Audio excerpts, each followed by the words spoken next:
पीडं नटवरवपु करुणयो कर्णिकारं बिभ्रतवासः कनककपिशं वैजयन्ते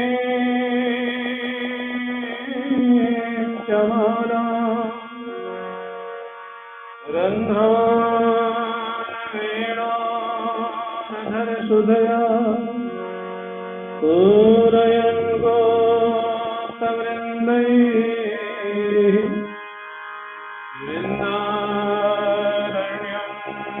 सपदरमणं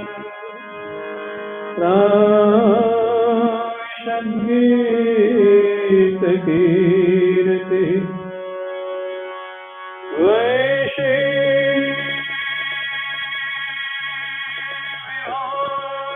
करा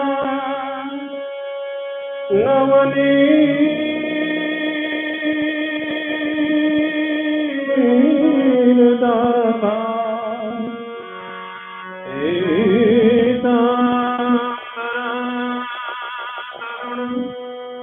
बिम्बफला दरोषा सुंदरमुखा अरविन्दनेत्रा कृष्णात् परं किमपि तत्त्वमहं न जाने।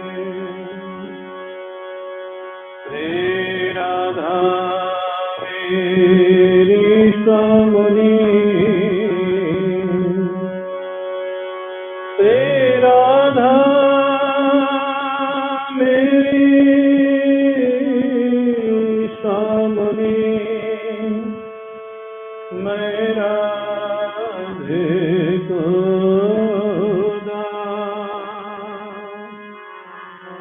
जन्म जन्म मोहि दियो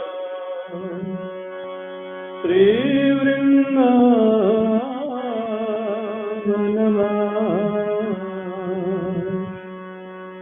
वृंदावन के वृक्ष को,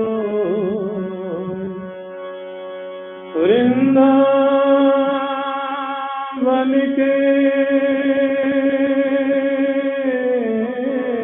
वृक्ष को मरम न जाने को। डाल जाने पात पात पे श्री राधे राधे हो।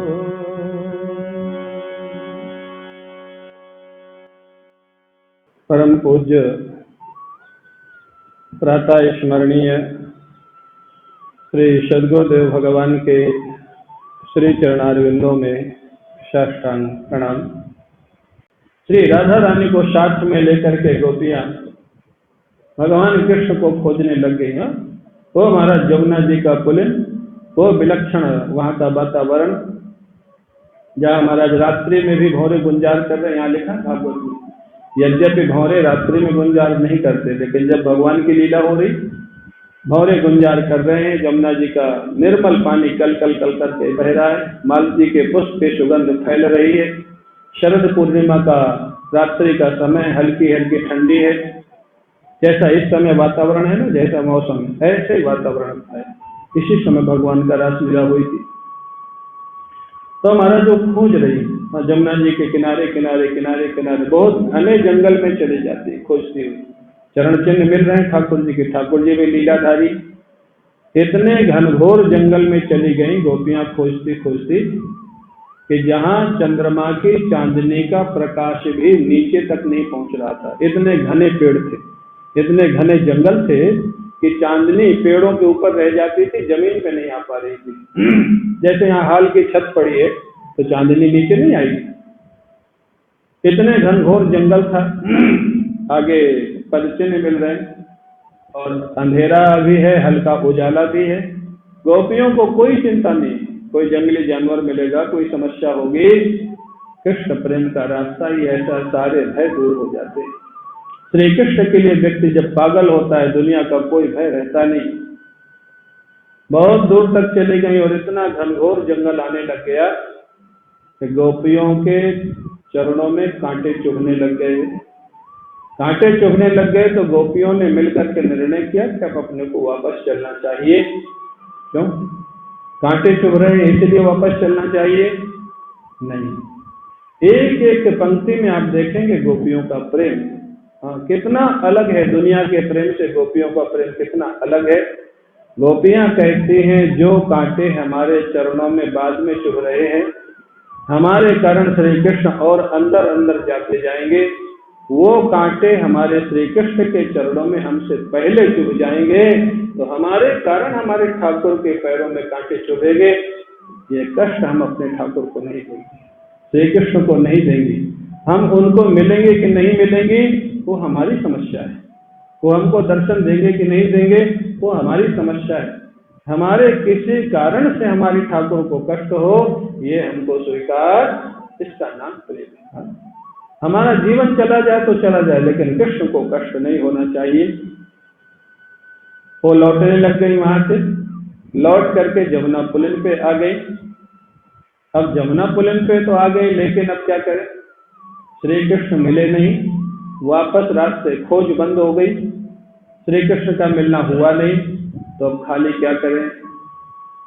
कई लोग होते ना, महाराज हमने तो पूरा कर लिया प्रयास, कुछ हुआ नहीं, तो अब क्या करें, बोले अब घर का काम करेंगे। नहीं, कृष्ण प्रेमी की मनोदशा नहीं हो सकती। कृष्ण प्रेमी को जब तक ठाकुर नहीं मिल जाएंगे तब तक वो चैन से नहीं बैठ सकता। अगर वो प्रेमी है, क्या किया, जमुना पुलिन पर आकर के सारी गोपी इकट्ठी होकर के, ये सारी साधना का क्रम है। भगवान की कृपा से मिल गए, फिर गर्भ आ गया तो भगवान छूट गए। भगवान छूट गए तो फिर साधना प्रारंभ हुई, फिर खोज प्रारंभ हुई। जंगलों में वृक्षों से पूछा, साधकों से पूछा, लीला अनुकरण किया, भगवान के चरण चिन्ह भी दिखाई दिए, माने बहुत पास तक पहुंच गए। जैसे भगवान का स्वप्न आने लग जाए, भाव में भगवान का दर्शन होने लग जाए, स्वप्न में आने लग जाए, तो सोच लेना ठाकुर के नजदीक हमारा जीवन पहुंच रहा है।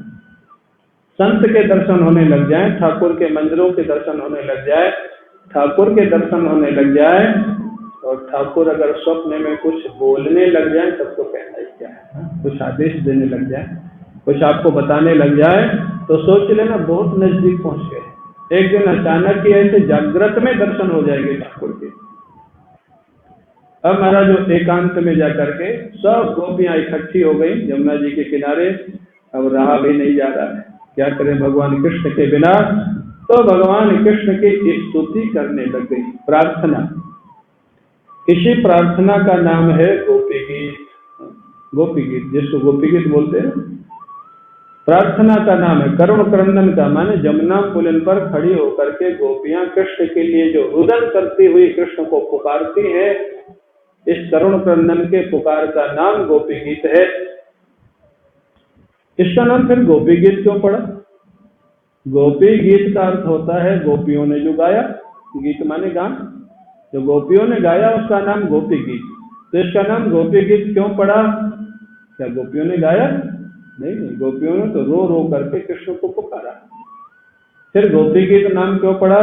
सुखदेव जी महाराज कहते हैं, राजन दुनिया के लिए गाओगे वो भी एक दिन रोना बन जाएगा, और कृष्ण के लिए रोगे वो भी एक दिन गीत बन जाएगा, क्योंकि वो भी एक भक्ति है। कृष्ण के लिए रोना भी गीत है, दुनिया के लिए गीत भी रोना है। ये संसार और भगवान का फर्क। गोपी गीत, क्या गोपियों ने कोई ताल स्वर से गाया था?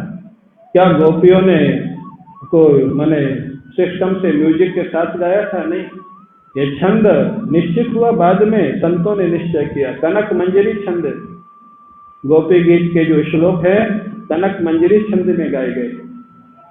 कनक मंजरी छंद मान क्यों इसको बताया गया? कनक माने होता है सोना, कनक माने सोना। और कनक माने धतूरा भी होता है, जो लोग हिंदी पढ़े होंगे। कनक माने धतूरा और कनक माने सोना। बोले जैसे धतूरा खाने से भी नशा हो जाता है और बहुत ज्यादा जिसके पास सोना हो उसको भी नशा हो जाता है। हाँ? इसलिए छंद का नाम है कनक मंजरी। हाँ, माने मंजरी। हाँ? मंजरी खाने से और ज्यादा नशा होता है। क्यों? फूल की मंजरी हो, पवित्र प्रसाद की तुम्हारी मंजरी हो, होता है ना, हमने सुना है। अफीम का, इसका, गांजा का, इसके जो फूल होते हैं उससे ज्यादा नशा होता है। एक अनुभवी बैठा हमारे पास, वो बताता रहता है हमको। तो कहते हैं कनक मंजरी माने उसकी मंजरी। तो जैसे धतूरा खाने से नशा होता है, व्यक्ति पागल जैसे हो जाता है, बहुत सोना होने से नशा होता है, पागल जैसे हो जाता है, ऐसे गोपी गीत का पाठ जो कृष्ण प्रेमी करेगा उसको भी कृष्ण प्रेम का नशा हो जाएगा। इसलिए इसका नाम कनक मंजरी छंद है। ब्रज की भाषा में इसको जैसे गाते, मेरा अपना अनुभव है।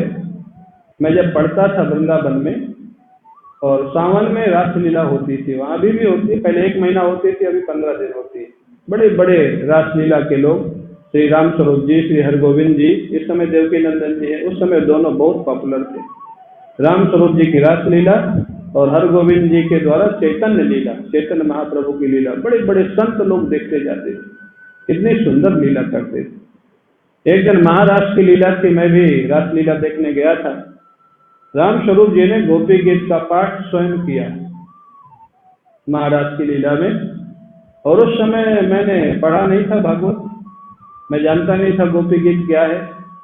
और उन्होंने व्रत की लय में जो गोपी गीत का पाठ किया, मेरे शरीर में रोमांच होने लग गया। मेरे को लगा, मेरे को पता नहीं कि ये क्या गीत है और इसका क्या भाव है, फिर भी इसके सुनने से शरीर में रोमांच हो रहा है, तो जरूर कोई विशेष बात है। माने गोपियों के हृदय के कृष्ण के लिए अंतिम पुकार है। गोपियों के हृदय से जो कृष्ण प्राप्ति की अंतिम पुकार निकली है उसका नाम है गोपी गीत। ब्रज की लय में जो इसका पाठ करते हैं वो अर्थ समझ के करें तब तो कहना ही क्या है, और बिना अर्थ समझ के करें तो भी उनके हृदय में भगवान कृष्ण का प्रेम प्रकट होता है। एक श्लोक में आपको गा के आज बता देता हूँ, समय पूरा हो रहा है। बाकी गोपी गीत की चर्चा हम लोग कर लेंगे, पूरे गोपी गीत की। ब्रज की भाषा में जैसे इसका पाठ होता है, विलक्षण ढंग से पाठ होता है। जयति तेधिकं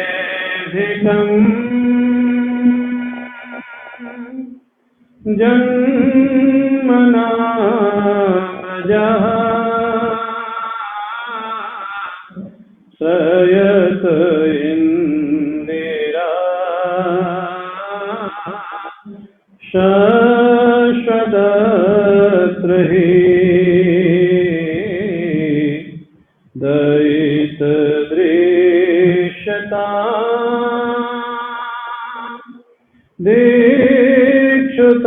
दीक्षुतावका धृता स्वाम चिन्वते। इस प्रकार से गोपियां भगवान की प्रार्थना करने लग गई, अपने हृदय के भाव को प्रकट करके। बड़ा सुंदर गोपी गीत है, जो भगवान कृष्ण के भक्त हैं हो सके तो रोज इसका पाठ करना चाहिए। अर्थ समझ के करें तब तो कहना ही क्या है, बिना अर्थ समझ कर करेंगे तो भी इसका फायदा मिलेगा। गोपी गीत के 19 श्लोक और 3 बाद के श्लोक 22 श्लोक, इसका रोज पाठ करो, आप देखेंगे आपके शरीर में रोमांच होने लग जाएगा, कृष्ण प्रेम प्रकट होने लग जाएगा। कृष्ण प्रेमी के लिए बहुत सुंदर है। और गीता प्रेस के भागवत जी की पुस्तक में 10वें स्कंद में 31वां अध्याय, 31st चैप्टर, एक अध्याय में पूरा गोपी गीत है। उसका हिंदी ट्रांसलेशन भी गीता वो छपा है भागवत जी के गीता प्रेस से, उसका पाठ कर सकते हैं। इस गोपी गीत की चर्चा हम लोग कल करेंगे, आज का समय पूरा हो रहा है। बोलिए बांके बिहारी लाल की